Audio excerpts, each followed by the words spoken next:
Contexto sociológico. Es viernes, día de escucharte. Luis Fernando, bienvenido, buenos días. Es un gusto estar con ustedes. Un saludo a todos en cabina y a nuestros radioescuchas. Bueno, pues tarde o temprano tenemos que regresar al tema de la política electoral. Y en este caso, la reflexión que comparto el día de hoy tiene que ver con la situación que a mi parecer está imperando al interior del PAN. Una situación cambiante en la cual tres punteros, que son Guillermo Anaya, Isidro López y Luis Fernando Salazar, han ido intercambiando posiciones para ubicar al día de hoy, de acuerdo a encuestas muy diversas, a Guillermo Anaya como puntero, como primer lugar, a Isidro López en un segundo, sorpresivo, hay que decirlo, y a Luis Fernando Salazar en un tercero. Luis Fernando Salazar, que recién el día de ayer renuncia o pide licencia por tiempo indefinido a su puesto como senador para, como él lo dice, regresar a Coahuila para terminar con el moreirato. Sin embargo, la reflexión de hoy es estrictamente sobre Guillermo Anaya e Isidro López, ¿no? Y el título de la reflexión es Aguas con Chilo. Guillermo Anaya continúa como puntero para tener la candidatura panista a la gubernatura. Memo es el candidato esperado por las fuerzas priistas. Rumores hay de que Verónica Martínez, presidenta del PRI estatal, instruyó a las lideresas de cada sección electoral para que mantuvieran un altar a San Juditas, que incluye veladora tricolor, con la efigie de Anaya al lado del milagroso santo. ¿Por qué Memo es el candidato ideal para el priismo? Por su debilidad estructural como político. Su vestimenta está remendada de acusaciones conocidas y por saber sobre corrupción y vínculos con narcotráfico y crimen organizado. Si obtuviera la candidatura panista, surgirían más imputaciones, entre otras su vínculo con Guillermo Padres, exgobernador de Sonora, convicto por fraude fiscal, lavado de dinero y delincuencia organizada. El caso de Chilo es diferente. López es el candidato aborrecido por los tricolores porque no comparte las debilidades de Memo. Aunque Chilo ocupa un distante segundo lugar respecto a Anaya, no posee los negativos de Memo, pero sí un potencial de crecimiento en tres áreas. Un perfil ciudadanizado que captaría el voto oculto, no mostrado en las encuestas de coahuilenses indignados por las élites gobernantes. Un perfil empresarial que atraería a sus pares, siendo el mismo empresario e industrial, como ya es el caso en Saltillo y Ramos Arizpe, parcialmente en Monclova y Piedras Negras, y de modo muy reducido en Torreón. Y un perfil humano, bonachón, populachero, buena gente, que cautivaría la simpatía popular. ¿Por qué las debilidades de López no son tan evidentes? Porque la joda mediática que le endilgaron sus enemigos priistas lo inmunizó. Hoy es muy difícil para el saltillense promedio creer que Chilo es débil de carácter, influenciable o frívolo, que su gobierno es elitista y nepotista, que está plagado de ocurrencias de amigos personales, que es desordenado en las finanzas y carente de foco estratégico, o que no tiene como alcalde el interés y claridad metodológica para encarar la inseguridad pública. Por eso, aguas con Chilo. Hasta aquí la reflexión, Marcela. Sí, caldeado el ambiente electoral. Creo que esa es la conclusión a la que podemos llegar y cada quien está haciendo la parte que le toca, la parte que le corresponde, ¿no? Y ciertamente algunos con más legitimidad que otros, algunos con un trabajo más intenso que otros, algunos con más negativos que otros, pero también vemos que hay una serie de observaciones, reflexiones y comentarios que poco favorecen al ambiente de un diálogo político que sea enriquecedor para el Estado, independientemente que sea conveniente para cada uno de los que pretenden ser candidatos, sino que sea enriquecedor para el Estado, que ya de por sí hay una serie de informaciones que enturbian y que ponen en duda las ganas de gobernar con probidad y con honestidad. Sí, mira, eso lo habíamos reflexionado ya en algún momento pasado en este espacio, y sí, eso es lo más preocupante, es eso, la tendencia generalizada e indistinta de los diferentes candidatos a obtener la candidatura de su respectivo partido por hacer campañas no propositivas, no cargadas de una visión de futuro que pudiera enaltecer su llegada al poder en un momento dado. Es decir, los candidatos están optando, como tú bien lo dices, por rebajar a su mínima expresión cualquier expectativa de asumir la candidatura de su partido a través de cuestionamientos que ponen en muy seria duda la capacidad de futuro que pudieran tener estos candidatos para gobernar Coahuila el próximo año. Uh-huh. Oye, Luis, y entonces ¿a ti te parece que lo que está haciendo Isidro López, que por cierto, hoy viene una nota en el Vanguardia donde dice que ya está cansado, con otras palabras, de los golpes, que seguramente ya lo leíste, ¿no? Sí, ya lo leí, sí. Y bueno, pues todavía ni siquiera es candidato y ya está cansado. Bueno, déjame te comento, mira, hablando de lo mismo exactamente, los diputados federales tuvieron acceso a una bolsa de 18-20 millones de pesos que a discreción pueden ubicar en los municipios de su distrito, ¿no? Pero se está dando el caso no solamente en el PRI, sino en el PAN, que por diferencias personales o políticas, tal es el caso de Armando Luna, ¿no?, decidió utilizar esos 20 millones de pesos en municipios que no forman parte de su distrito, como sería el caso de Piedras Negras.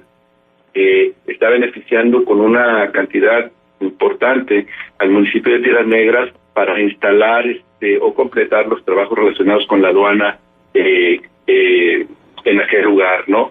Pero es lo mismo que en el caso del PAN. El diputado cuyo distrito de apellido Flores, cuyo distrito está ubicado en Monclova, decidió no dar el dinero al municipio de Monclova, ¿verdad?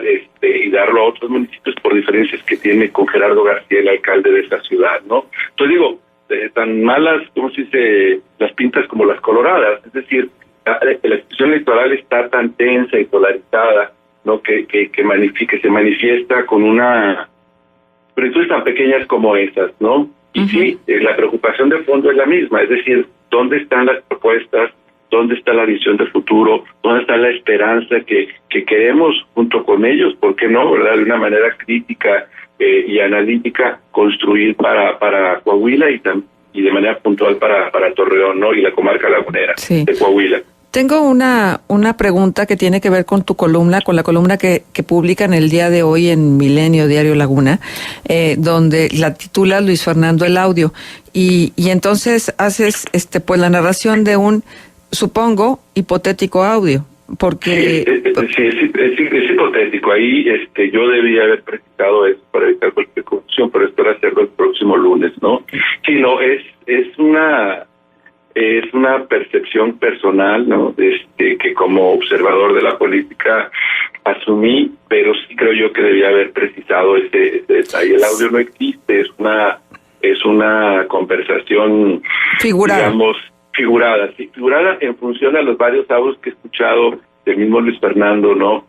Auténticos, ¿no? En conversaciones que ha tenido con distintas personas en el pasado, ¿no? Ajá, sí, pero ciertamente que causa confusión, porque la verdad de las cosas es que pareciera como si fuera verdadero este audio, porque de hecho el título es Luis Fernando el audio. Sí, claro, ahí debe haberlo entrecomillado, pero lo voy a precisar de manera inmediata. Ajá, y bueno, nada más... Y te agradezco la oportunidad que me das de hacerlo públicamente a través de este medio, ¿no? ¿Sabes que es el público el que llama y que está pues preguntando si es verdad el audio que tú estás narrando en tu columna? Y ahora sí, es figurado, pero entonces, ¿cuál sería la intención o el espíritu de la columna que hoy publicas, Luis Fernando? Mira, yo... Sí, no, adelante, dinos. Mira, yo pienso que hay dos vertientes de análisis en la decisión que toma Luis Fernando al pedir licencia indefinida el día de ayer a su puesto como senador. Una, que rompe con la mesa de diálogo o de unidad establecida por el mismo Ricardo Anaya, en la cual han estado participando de manera continua y sistemática el mismo Salazar, Guillermo Anaya, Torres Cofiño, Silvia Garza, Gerardo García e Isidro López.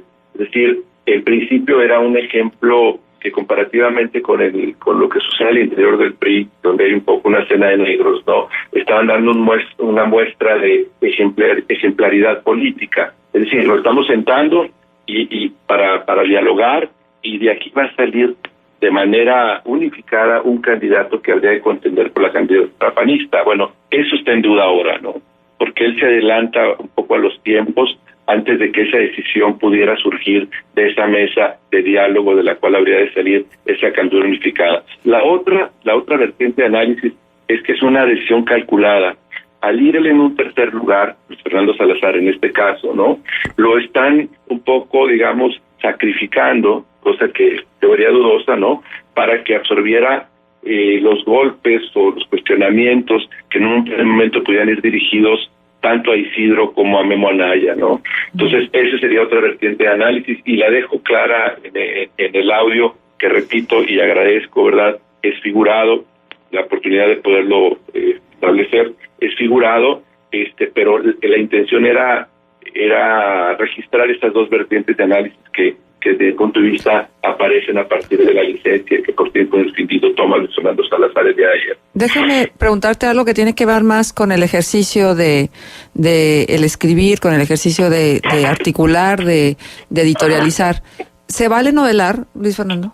Yo pienso que sí, mira, yo pienso que sí, yo pienso que y ya lo habíamos comentado tú y yo en alguna ocasión, Marcela, el estilo tradicional de hacer análisis ya está desde el punto de vista muy acartonado y muchas veces es muy repetitivo, ¿no? Tenemos que como editorialistas comprometernos con la idea de reinventar las maneras como decimos las cosas, cómo las compartimos, más allá de los deslices como el que acabamos de comentar el de hoy, que agradezco nuevamente hacerlo público para confirmar lo contrario, no, para poder atraer lectores.